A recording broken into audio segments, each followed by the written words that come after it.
What's going on, guys? It's your boy Jared. Thank you if you ever stopped by and checked this video out. Black Ops 6 Season 2 just dropped, and I made my way over to PlayStation 5, so I definitely wanted to drop a video over my updated controller settings. I made a video in Season 1. These controller settings could go over to Xbox or PlayStation. It really doesn't matter. They could just be console controller settings, but I definitely had to set mine up, and I'm just going to walk y'all through it. So without further ado, let's just get into it. Obviously, I play on controller, tactical. This is similar to like 6677 cents of old, so I'll have it at 1.6. I have all these turned off. I don't play on flipped. No controller vibration. Dead zone inputs. Left stick min and right stick min as low as possible. 1 and 6 is work for me right now. I've messed around with the left stick max and turned it down a little bit, and I've never touched my right stick max. With aiming, sensitivity multiplier, I turned it down from 1 to 0.9. It just feels good for me. Aiming advanced settings, I play on instant instead of gradual. Dynamic response curve. Target aim assist on.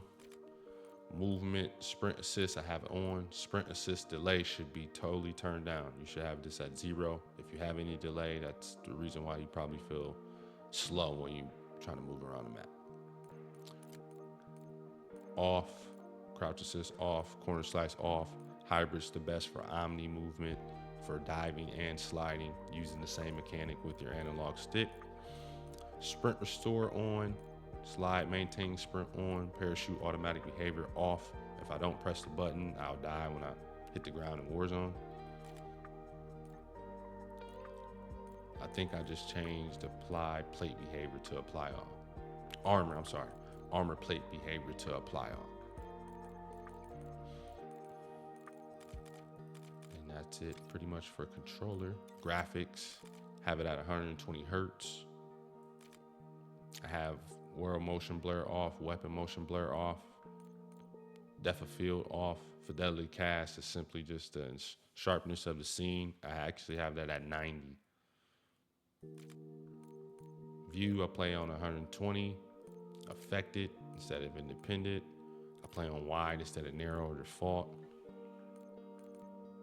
And I have these turned down from default 100% to at least 50. I don't want any camera movement. That'll be it pretty much for graphics. I have my voice, I don't know what that is. My master volume is at 100. I don't have any gameplay music volume. I don't have anything enhanced. I play on Treyarch Mix. The audio's been chalked. Hopefully it changes. I don't know. So I just keep it simple. Voice chat is at 38. Microphone at 96. I don't know why I don't like to max those out. I just like them at those numbers. And interface. Interface, I have my server latency, which is ping. I have that in the top left corner. Packet loss and clock on. Readability. I don't think I've changed anything besides my color customization. With the custom, I actually just intensified the natural colors that there are. So the yellow, I've turned it all the way up and just hit apply custom color and just made all the colors pop a little bit more. I also don't have a filter or anything crazy. Gameplay HUD, I haven't changed anything. Yes, I have.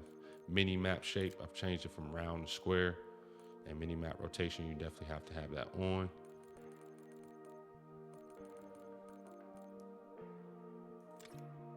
And that's pretty much it. I don't really change too much with my settings. I breezed through that kind of quickly, but definitely wanted to just update my settings, my controller settings for my PlayStation. One more thing, I can actually go into the settings of the actual PlayStation and talk about how I've just set that up. Some screen and video output. This is definitely going to tell you what your monitor, what your TV is outputting for you. So simply just look at current video output signal. I'm gaming in 4K. I have a 4K monitor at 120 Hertz. Is it pushing 120 Hertz? I don't know. Let's not get into that.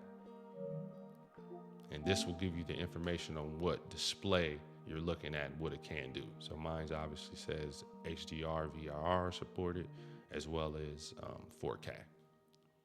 That's just information. You go down to the bottom, I actually have VRR turned off. And and I have HDR turned off as well, but 120 hertz output. It's automatic.